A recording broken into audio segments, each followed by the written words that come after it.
Bienvenidos y bienvenidas a este podcast donde sabemos que para tener relaciones sanas necesitamos tener conversaciones incómodas. Y como veis, nos hemos mudado a un plató precioso porque este podcast empezó siendo muy trotamundos. Grabamos tanto en mi casa como en las casas de las personas que estaban invitadas al podcast.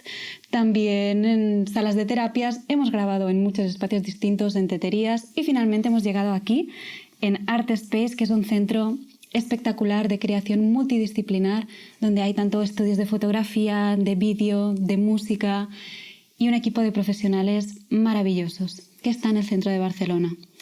Así que empezamos esta nueva versión del programa con una invitada que me hace mucha ilusión que esté aquí hoy. Gracias. Ella es Luisa Sala y Fulguera. Es una amiga que nos conocimos ya hace unos cuantos años, yo creo que como 6 o 7, en una formación que hicimos. Sí, más 7 u 8. ¿no? Sí, 7 u 8 sí, ya, sí, Dios sí. mío, cómo pasa el tiempo. Bueno, nos conocimos, los que han escuchado el programa ya saben porque hemos hablado un poquito de esto, sobre el método de liberación de las corazas, que es una terapia psicocorporal. Y bueno, Luisa, a mí me encantó el trabajo que ella hace porque además de actriz y ser una actriz espectacular, ella es profesora de voz y tiene más de 30 años de experiencia trabajando como profesora en el Instituto del Teatro. Y nada, bienvenida, Luisa. Gracias. Te quería preguntar, ¿cómo fue que tú llegaste? Porque yo sé que tú te formaste en una técnica que se llama, de voz especializada, que se llama Linklater. ¿Cómo llegaste a formarte en esto y a que fuera una parte tan importante en tu vida? Yo estudiaba pantomima y fui un día al teatro, al Instituto del Teatro, y vi una obra que dirigía Hernán Bonín y que se llama La Gavina, la Gavina de Chekhov. La gaviota sería en castellano. Sí, y en la primera escena sale una actriz y le pregunta el compañero, ¿usted por qué va siempre vestida de negro? Y ella dijo, clar, ho va dir en català, porto dol per la meva vida, llevo luto por mi vida. Y esta frase tan corta sonó negra. Era negra. Entonces vi que el sonido podía tener colores, podía tener unos matices, el sonido de la voz hablada. Y dije, yo esto lo quiero saber, lo quiero conocer. Entonces me puse a estudiar interpretación de texto y empecé ya a descubrir posibilidades de mi propio sonido, al que nunca había dado ningún valor. Y empecé a dar clases, me llamaron, hice un espectáculo, un taller del Instituto del Teatro, el último curso, con una voz muy... me acuerdo que hablaba de esta manera en el escenario. Y los de... ¿Qué personaje era ese? A una obra de Meyerhold, La balada del gran macabra, de Meyerhold. Y me tocó hacer un personaje así, malvado. Y entonces los de títeres me llamaron para trabajar con ellos. Y claro, dar clases para mí fue adquirir una responsabilidad superior a la de estar en el escenario, porque si en el escenario te equivocas tú. Pero dar clases es transmitir. Tienes que transmitir, tienes que orientar, tienes que dar elementos para que la gente pueda descubrir, para que puedan tener una técnica vocal. Y yo no la tenía. Sabía que tenía condiciones porque mi formación, mi familia era familia de músicos y toda la vida he pasado la vida escuchando música. Y entonces necesité saber cómo se trabajaba afuera. Y descubrí, me llegó a mis manos el libro Freeing the Natural Voice de Christine Linklater. Pero yo tenía un niño de medio año, otro de 2 años y medio, o sea que no me pude ir a Nueva York con ellas, sino que iba por Europa a hacer cursos, iba y volvía. Y realmente fue un cambio a nivel pedagógico, fue una transformación, porque tal como yo había aprendido el trabajo vocal, era que yo sabía cómo el alumno tenía, qué cualidades tenía su voz, qué tipo de voz tenía que tener el alumno, cómo tenía que sonar ese personaje, qué ritmo tenía que tener, cómo tenían que ser las respiraciones. Entonces yo tenía una verdad y sentía que esto era falso, porque cuando mi padre llegaba de los ensayos, a la hora de comer, decía, este director, el segundo tiempo de la sinfonía, aquella que 2 años atrás la llevaba con otro ritmo, con otra expresión. Y pensaba, esto es lo que yo tengo que ofrecer a mis alumnos, una técnica que se adapte para dar vida al texto, como si el texto fuera una partitura, y después esto se adapta, se juega según la versión que se quiere dar. Porque no hay una verdad, no hay un Hamlet, un Macbeth, una obra de teatro, una verdad. Hay versiones sobre esa propuesta. Y yo tenía que dar la técnica para dar esa versión. ¿Tantas versiones como actores? Tantas versiones como actores, como directores. Si no, tendríamos un Macbeth filmado y esa sería la verdad y la iríamos imitando.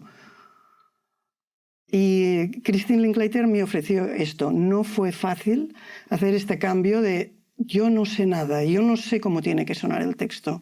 Yo me dejo sorprender y voy a proponerte una progresión de ejercicios para que tu imaginación, que es el gran elemento del artista, del arte es la imaginación, para que tu imaginación, tu experiencia, tu vida juegue para que tú puedas dar vida al personaje o a esas palabras, negro sobre blanco. Y esto ha sido fascinante, me sigue entusiasmando y sigo aprendiendo. Tengo que decir que además Luis ha traducido el texto en catalán, claro, de este libro, que es el que yo me leí. Y lo que me sorprendió mucho es también la capacidad poética que tiene ella a hacer de referencia a la voz y a la corporalidad, ¿no? Porque juega mucho con esta imaginación y eso te ayuda a encontrar el espacio interior de tu voz, tanto físico, sonoro, ¿no? Te ayuda a darle esa forma. Y bueno, eso me impactó porque me ayudó a descubrir sitios nuevos también, también en mi cuerpo. Y te quería preguntar, dime. No, ella estaba muy contenta cuando alguien le decía, es un libro poético, porque lo es. Lo es mucho, sí. Lo es. Porque aún haciendo referencia a cuestiones fisiológicas como es la respiración, ella advierte que es tu imaginación la que moviliza, la que activa todo tu sistema respiratorio. Tú no puedes decidir, pues ahora abro los intercostales, abro el de la derecha más que el de la izquierda, sino que es abrir el organismo, abrir posibilidades, sacar tensiones para poder permitir que sea tu imaginación, tu deseo de comunicar lo que active inconscientemente. Y además no es una técnica saludable porque trata constantemente el comportamiento fonatorio, o sea, cómo tú te utilizas. A ver, ¿puedes explicar esto? Bueno, la técnica no es otra cosa que una práctica consciente de un tipo de ejercicios. Igual que el músico. Tú puedes coger un violín y pasarte años pasando el arco sin aprender nada. Es observar qué estoy haciendo y en función de lo que estoy haciendo, cómo suena. Y entonces podemos hacer este paralelismo con nosotros como instrumento. ¿Cómo me estoy utilizando?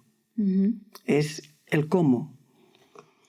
Además, ella en el título del libro ya lo dice, ¿no? Que es liberar la voz natural, liberar la voz natural. Sí.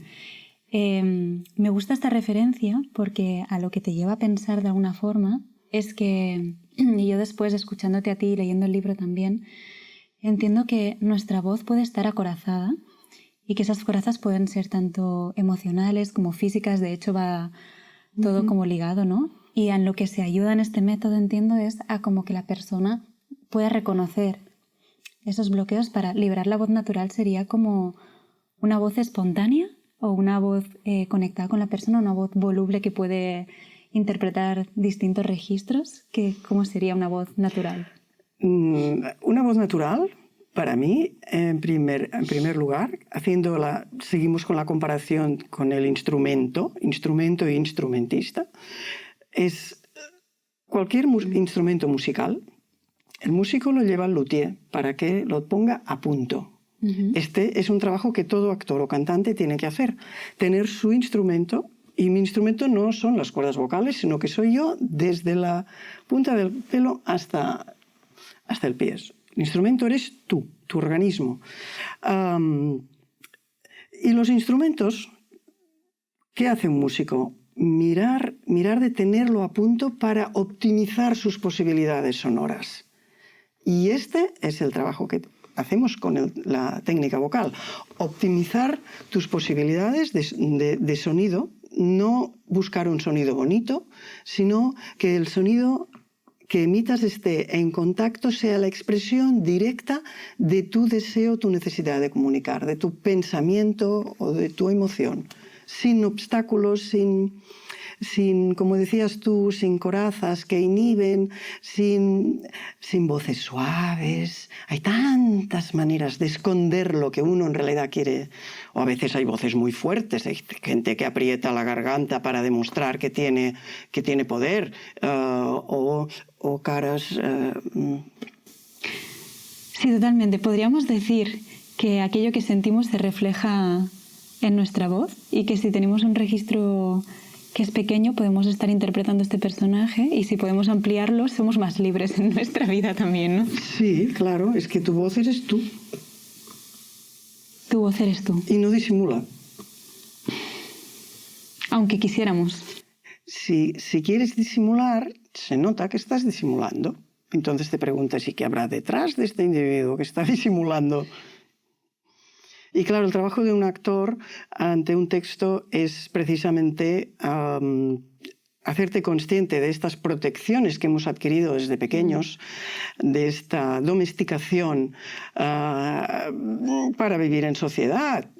Christine siempre ponía el ejemplo del niño que oye un aroma de pastel de chocolate y entra volando en la cocina porque ese aroma de pastel de chocolate activa toda su respiración, baja el diafragma, se abren las costillas, se abre una boca inmensa, sube el paladar, baja la lengua, la mandíbula relajada, sin obstáculos, se abre y sale un grito enorme. Pero quiero una galleta. Pero ese día la madre, el padre, quien sea, está harto, está cansado. Y dice, mira, si no me lo pides bien, yo no te doy una galleta o no te doy pastel. Y entonces ese día el niño empieza a aprender, y esto lo hemos aprendido todos, que esta relación directa con tu impulso, con tu expresión, para obtener lo que tú deseas, no sirve. Y entonces, ¿qué hemos tenido que hacer todos? Es encontrar vías alternativas, vías secundarias. Y entonces el niño vuelve a entrar, inhibe la intensidad de su respiración, las cuerdas vocales, los músculos vocales ya no se juntan para emitir un chillido, sino que están más retraídas y no hay tanta capacidad vocal. Total, que entra y dice, si me das un poco de pastel... Por favor. Y hemos aprendido a ser buenos. Y claro, para salir al escenario, todos estos disfraces, estas vías secundarias, que no dejan de ser vías neurológicas, hay que desactivarlas para activar la conexión neuromuscular primaria, la que conecta tu impulso con tu deseo, con tus ganas de comunicar. O sea que es un trabajo un poco salvaje. Es salvaje. Porque es pero lo salvaje individuación.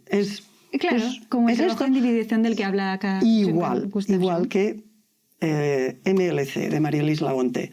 Y uno casa muy bien con el otro. Correcto. Alguna vez me ha dicho Lluïsa, y me siento muy identificada porque algunas veces yo te he expuesto algunos de mis textos y me ha sido muy útil tu feedback, siempre te lo he dicho, sobre todo por la sinceridad extrema suprema. Y ella me decía, deja el papel de buena niña, Mireia, por favor, sí. Deja de sesear. Es verdad, Las buenas niñas, el papel de buena niña es aburrido. Ha sido útil durante un tiempo, a mí me ha servido Claro. mucho, la verdad, en mi vida, pero cansa y encarcela un poquito, la verdad. Pero yo me di mucha cuenta de esto, como tú dices, permitiéndome explorar otras cosas y también en este trabajo que ahora podríamos hablar, ¿no? También del método de liberación de las corazas, que en realidad no deja de ser, bueno, es un trabajo de conciencia corporal, ¿no? Sí. En el que tú haces movimientos con tu cuerpo y empiezas a encontrar una flexibilidad. Y yo siempre lo decía, yo empecé haciendo clases de canto y hubo un momento en que tuve que caer al cuerpo para dar voz a mi instrumento, que es, como tú has dicho, todo el cuerpo, ¿no? Te quería preguntar, ¿cómo sería, para que las personas que nos están escuchando se hagan un poco una idea, cómo sería una clase con Lluïsa de voz, por ejemplo? ¿Algunos ejercicios o...? Depende. Depende de La necesidad. magia de este método de Linklater es que se puede adaptar la progresión de ejercicios desde la colocación corporal a la respiración, todo el trabajo con el canal, mandíbula, lengua, paladar, activación de la capacidad respiratoria, resonadores, articulación. Todo esto se puede adaptar según lo que tú desees. Es distinto, será distinto un calentamiento, una preparación para un maestro que la que necesita un actor que tiene que interpretar Chekhov, teatro naturalista, o una tragedia griega, una comedia del arte, o bufones. Y este era uno de los aspectos en los que yo he disfrutado más trabajando en el Instituto del Teatro. ¿Los bufones? No, Ah. bueno, los bufones me han hecho disfrutar mucho porque son muy gamberros, pero es este juego, buscar esta autenticidad, hacer creíble el personaje y estar al lado del director, de directores inteligentes, sensibles, que respetaban también la imaginación de los actores y entre ellos creaban un espectáculo, un taller escolar, pero que acostumbraban a ser de calidad. Y entonces entender lo que estaba proponiendo el director, lo que necesitaba el alumno y desde tu parcela de técnica vocal ayudar a que eso fuera posible. Y eso era fantástico, fantástico.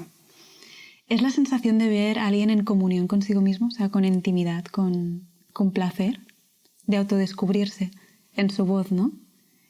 Sí, sí, porque claro, todos los alumnos venían a ensayar pues un Rey Lear y había uno que tocaba la guitarra y cantaba rock, otro que venía muy estirado y MLC, algún ejercicio de MLC me ayudaba a que encontraran el punto cero, el punto neutral, el que un pintor, y tú lo sabes, tiene el lienzo en blanco.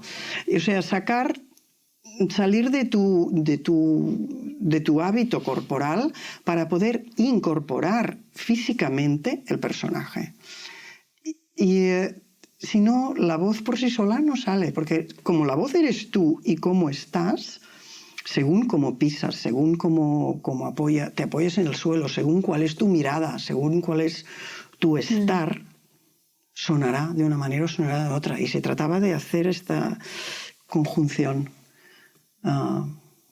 Es un trabajo apasionante y bueno, te digo del que he aprendido y he disfrutado mucho. Pudiendo casar las dos cosas. Se te nota muchísimo porque te brillan los ojos cuando hablas de esto. Sí, además es así. No, ya sabes que amo escucharte hablar de tu trabajo y todas estas cosas porque es como hacer un viaje a otro universo que me encanta. No sé si con esto que decías de MLC y de cómo una técnica se puede complementar con la otra, ¿cómo crees que se complementan y cuáles serían como las diferencias quizás o el tipo de trabajo? Bueno, como te decía, algún ejercicio, no una sesión entera de MLC, pero algunos ejercicios de MLC me ayudaron. Como por ejemplo, así... por ejemplo, pues poner una pelota, pisar, poner la pelota debajo del talón y en el momento de la salida del aire presionar mientras subes el brazo de ese lado. Hacer esto con los dos pies, tan solo esto, ya limpiaba el cuerpo. Ya, si los alumnos venían de hacer acrobacia o de hacer danza o de estar sentados en una clase teórica. Claro, pues estaban como más agarrotados, ¿no? Sobre todo si... este ejercicio y después alguno en el suelo con un bastón después de la columna, movilizando articulaciones y después juntado con el calentamiento vocal, pues, breve, ya entraban en otra disponibilidad. Yo recuerdo que cuando entré en el instituto me hicieron leer El teatro pobre de Grotowski y me quedó grabada una frase que era: el actor necesita cultivar la disponibilidad ociosa. Me gusta. Disponibilidad ociosa. Y pensé, bueno, ¿y esto cómo se come? Y esto era en primero, estuve los 3 años y el cuarto que estuve allí esperando poder trabajar esta disponibilidad ociosa, sin entender muy bien lo que era. Y con este trabajo de MLC y de Linklater, yo lo he encontrado. Hay otras técnicas que te ayudan, naturalmente, pero he encontrado esta herramienta, esta técnica, para abrir la disponibilidad de estar en escena y escuchar. A ver, hoy estar en una disponibilidad de escucha, de exploración. No venir desde casa con el trabajo preparado, como había conocido a algunos actores, que yo me trabajo el personaje en casa y cuando llego a escena ya sé lo que tengo que decir y cómo. No, porque esto limita las posibilidades y puede estar en contradicción con la versión que se pretende dar. Entonces hay que estar muy, muy abierto, muy disponible. Sí, yo ahora que estuve estudiando también parte de audiolibro, doblaje en estos estudios de aquí en la Polford, ellos lo decían mucho, ¿no? Tú vienes con tu mochila y es tu mochila de recursos que tú ya has trabajado, pero tú cuando estás delante del micro es el momento presente y es lo que va contigo y no es algo preparado. De hecho, normalmente cuando vas al estudio ni tan siquiera has visto 5 minutos antes lo que hay escrito o lo que hay que grabar. Es en ese momento, te lo lees y lo haces y ya le pones voz en ese momento. O sea, más improvisado no puede ser. Y algo que también me venía con lo que tú decías es que, no sé si estás de acuerdo, es un pensamiento que yo tengo, y es que para poder ser flexible o voluble como actor también, si uno no se permite experimentar ciertas emociones o las ha tenido retenidas o estos aspectos, le será difícil representarlas en un escenario o quizás quedarán como fingidas, ¿no? Yo me di cuenta en MLC, por ejemplo, como tú dices, ¿no? El trabajo de los pies es súper profundo porque te ayuda a liberar como... Bueno, esto se habla mucho en MLC, ¿no? Los diferentes diafragmas del cuerpo, desde el plantar, el de la pelvis, el del abdomen. Y esto te ayuda a que haya que la musculatura se relaje y que también las emociones empiecen a circular, ¿no? Yo lo tomaba mucho así, ¿no? Hacer unas clases de MLC es ayudar a que emociones que habían quedado retenidas en algún momento de mi vida pudieran circular. Y muchas veces me salían con la voz. Y la voz era o la rabia de un grito o un lloro o algo que necesitaba ser dicho. Y me daba cuenta de que cuando eso podía salir de mí, después mi voz estaba más relajada. No sé cómo decirlo, como si hubiera sacado un tapón que me permitía vivir eso y ahora ese canal que antes estaba cerrado, ahora ya está más abierto. Y es un poco, voy a decir magia, pero no es ninguna magia, en realidad es algo técnico-fisiológico. Es físico. Es físico, pero es maravilloso, ¿no? Y encontrar que en realidad lo que hace el cuerpo de forma natural, como tú decías, es limpiarse. Cuando tú le das el permiso y ser flexible como un niño, ¿no? Sí, sí, es físico. Esto que dices del tapón es muy gráfico. Porque además es verdad, o sea, la mandíbula nos ha ayudado a cerrar, a aguantar, a retener la lengua. La lengua es una gran aliada para ahogar la expresión de lo que tú quieres decir, el lloro, el grito, el amor, quizás no lo has podido expresar, es una gran aliada para retener. Entonces, los ejercicios físicos de Linklater son, pues, entrenar a la lengua, entrenar a la mandíbula para que no intervengan en la producción del sonido. Idealmente tendríamos en la clase de voz que sacar la lengua, colgarla en una bolsita mona. Seguro que todo así venderían bolsitas bien mona, guardarla, entonces emitir un sonido maravilloso, te la vuelves a poner para articular. Pero para emitir el sonido, la desactivamos para que se relaje, porque si no quiere ayudar. Nos quiere ayudar a veces cuando hacemos manualidades, ¿no? Quiere ayudar y decir gracias, me ayudas, pero ahora no te necesito. Además la lengua es que es un órgano muy largo, ¿no? O sea, llega como hasta aquí. O sea, quiero decir, yo me acuerdo haciendo clases también de conciencia corporal, que cuando trabajábamos la lengua conscientemente era como, ostras, qué fuerte, cuánto espacio ocupa, ¿no? Ocupa muchos más espacio del que vemos. Y además después están todas las cadenas musculares, claro. De forma que claro... Yo hay un ejercicio que sigo haciendo, por lo de la mandíbula que has dicho, seguro que hay mucha otra gente que le pasa también, que yo soy de las que aprieta la mandíbula, no tanto como antes, pero aprieto la mandíbula por la noche y a veces un ejercicio que nos enseñó Luisa es el de poner los dedos aquí y hacer este masaje aquí en toda esta zona. Con los dos, así o cruzado, hacerte masajes mientras suspiras. Cuidas. El suspiro es la base, el suspiro sin retener, el suspiro sacando el aliento, no el suspiro cerrando como Darth Vader, el suspiro, aquí estoy cerrando el canal, sino el suspiro sacando el aliento, el suspiro genuino. Mientras suspiras para aflojar, para sacar, te haces masajes, etcétera. Y ahora está muy de moda ¿cómo se llama? El yoga muscular, así. Que yo no sé si es que aprieta más a veces.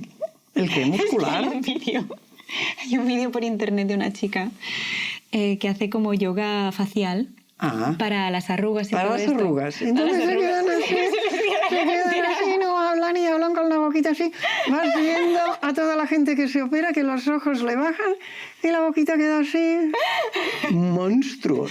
No, pero es que el ejercicio además era súper gracioso. Pierden toda la expresión. Y el vídeo de la chica es muy divertido.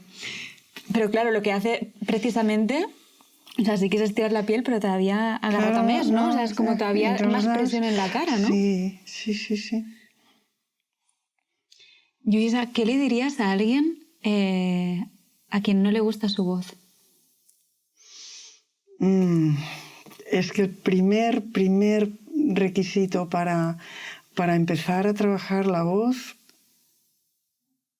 es aceptarte. Porque tu voz eres tú. Porque tu voz eres tú. Como reconciliarte contigo.